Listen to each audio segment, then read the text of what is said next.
Welcome back to Bit Distracted Games. My name is Nick, and in this video we'll dive deeper into collisions to remove entities.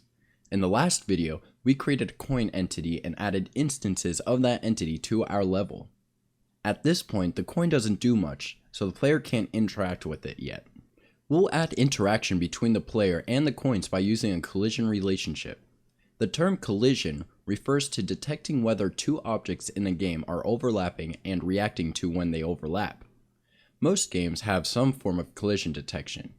These include checking if the player is standing on the ground and keeping the player from falling through the ground rectangles, checking if the player is touching an enemy and dealing damage to the player, or even checking if a bullet hits the wall and destroying that bullet.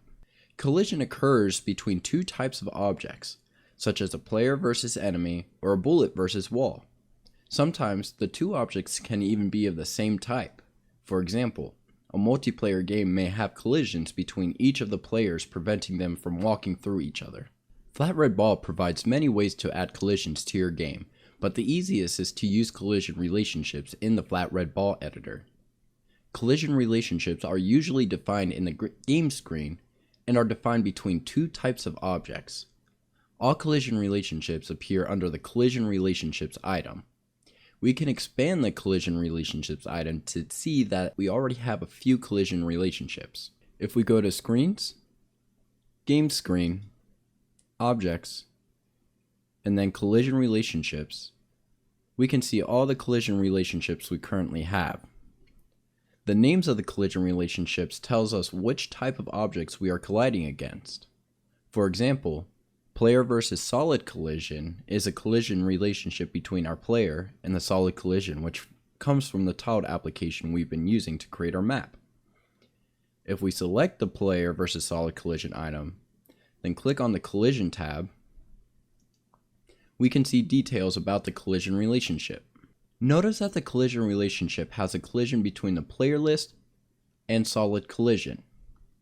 Typically, collision relationships use lists rather than the individual item inside the list. By colliding lists rather than individual items, all items within the list will have collision checked when we run the game. If we want it, we could make our game multiplayer by adding a second player to the player list. If we did this, both players in player list would collide with the solid collision, which is probably what we would want. However, we won't add a second player to our player list in this tutorial, but our game already does have multiple coin instances in the coin list in our level 1, as we can see right here. So we should be sure to create our collision relationship using our coin list. To create a collision relationship between our player list and our coin list, let's navigate into the game screen and then drag and drop the player list onto the coin list. FlatRedBall recognizes that both player and coin are collidable entities, so it creates a collision relationship between the two entity types called player versus coin. Before we start working with player versus coin collision relationship, I should mention a few things to keep in mind. First, most collision relationships should be in game screen rather than the levels such as level 1. By putting the collision relationship in game screen, it will apply to all levels. We almost never want to have the collision relationships which only apply in a particular level, so make sure to create collision relationships here in game screen. Second, notice that we dragged the player list onto the coin list. We could have done it the other way, dragging the coin list onto the player list. For organizational reasons, it's best to always drag the player list onto the list that it will collide with. This makes the player first in the collision relationship. Larger games might have dozens of collision relationships, so always putting the player first results in all collision relationships being grouped together.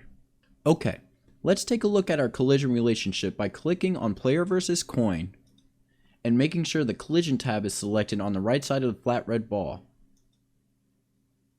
Collision relationships provide lots of options, but we'll focus on just a few in this video. First, notice the collision physics section. The area allows us to modify the way our player's position and velocity changes after colliding with a coin. For example, we can change no physics to platformer solid collision. This results in the player treating the coins as platformers. Let's check this option and run our game.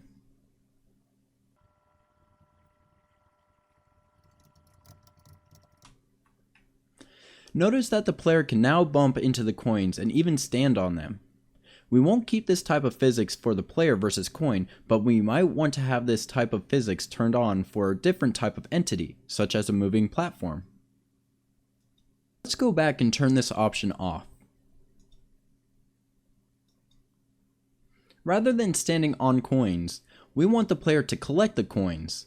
FlatRedBall doesn't provide an option to collect coins because this is something that is more specific to games.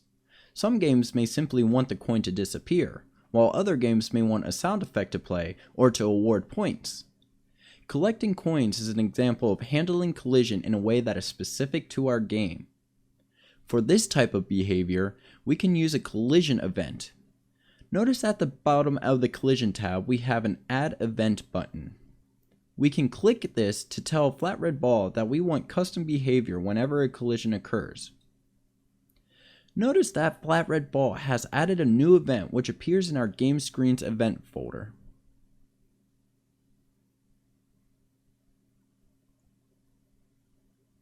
We can also see that this event is associated to the player versus coin collision relationship by selecting player versus coin and looking at the bottom of the collision tab.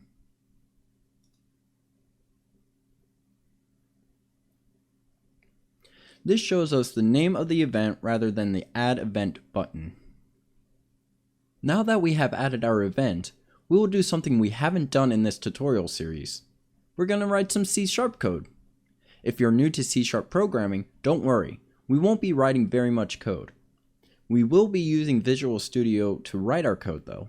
If you have used Visual Studio or if you have written in C# before, then this is no different. After all, FlatRedBall projects are regular .NET projects.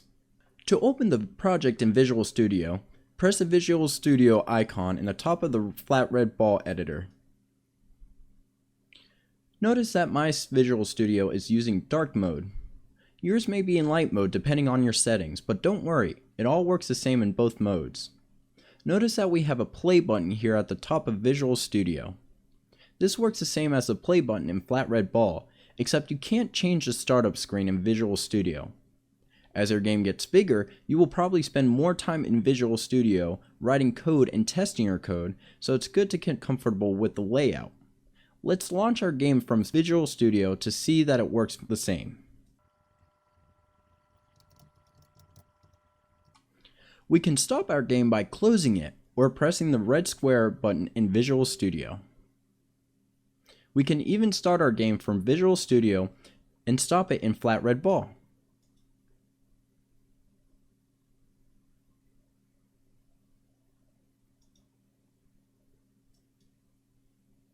Going back to Visual Studio, the right side of Visual Studio is called the Solution Explorer. This is similar to the tree view in FlatRedBall, but it contains all the code in our project. Even though we haven't yet opened Visual Studio, our project already has a lot of code. This is because FlatRedBall writes code for us whenever we make changes in the editor. We call this generated code. For example, we added our coin entity in an earlier tutorial. We can see the code that FlatRedBall has generated by expanding the project and expanding the entities folder.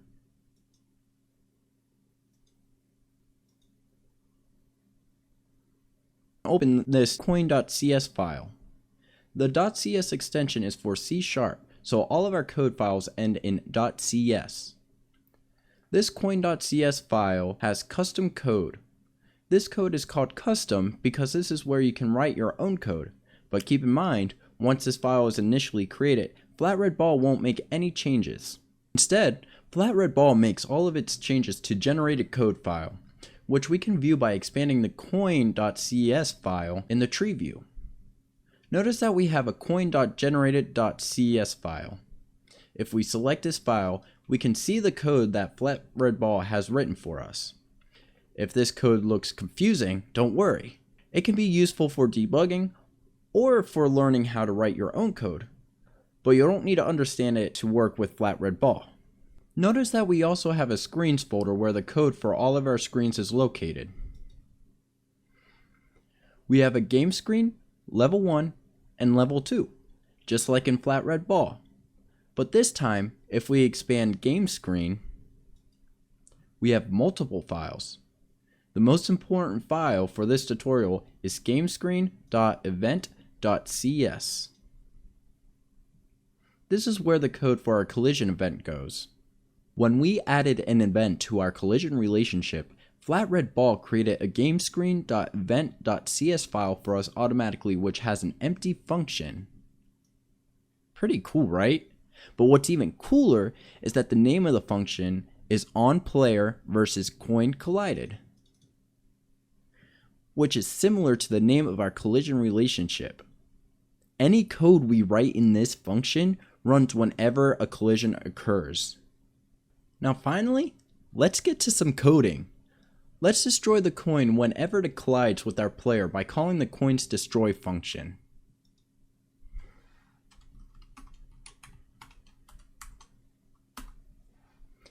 Now that we have added this line of code, we can run the game through Visual Studio. By running the code through Visual Studio, the code file is automatically saved. If you want to run the project through FlatRedBall, be sure to first save this code file. Now, when the player collides with one of the coin will disappear.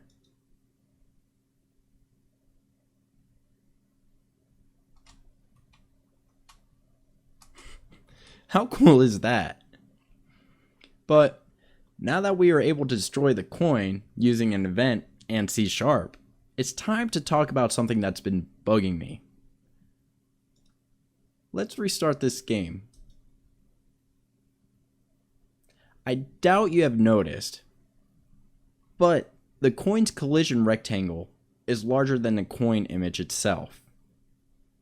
Let's stop running our game and go back to FlatRedBall.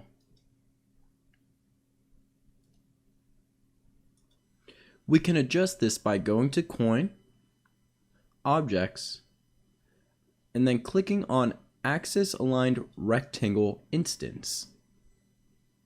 Go to Variables tab and change the width and height to 16.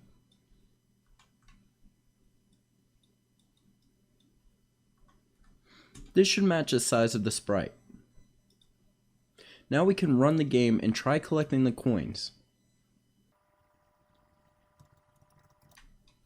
And notice how the coins and our player show the collision rectangle.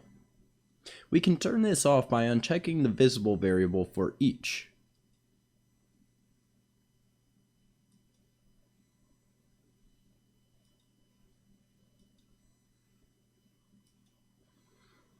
You may want to turn this off to see how your game might feel when it's finished, or when having others test your game.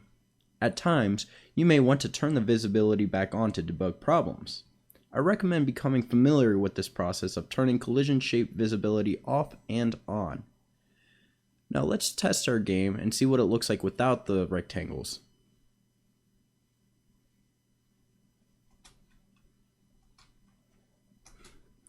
Pretty neat, huh? As I mentioned earlier, this is the first time we're opening Visual Studio and also first time writing any code. FlatRedBall provides a lot of functionality without writing code, but a full game requires logic written in C#.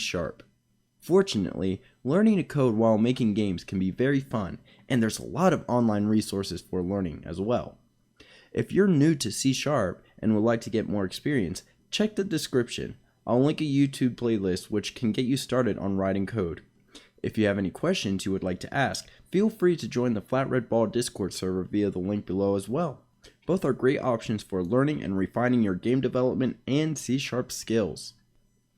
Now that we've added our collision relationship and events to our game, we can create levels with coins. As I've said before, it's best to learn by doing, so I recommend creating a level with coins on your own. See if you can make areas which are more challenging, but add coins to encourage the player to explore these parts of the level. If you run into any problems, please utilize the FlatRedBall Discord server. Once again, I'm Nick with Bit Distracted Games. Great job on getting this far, and I'm really excited to see your progress. As always, thank you for watching.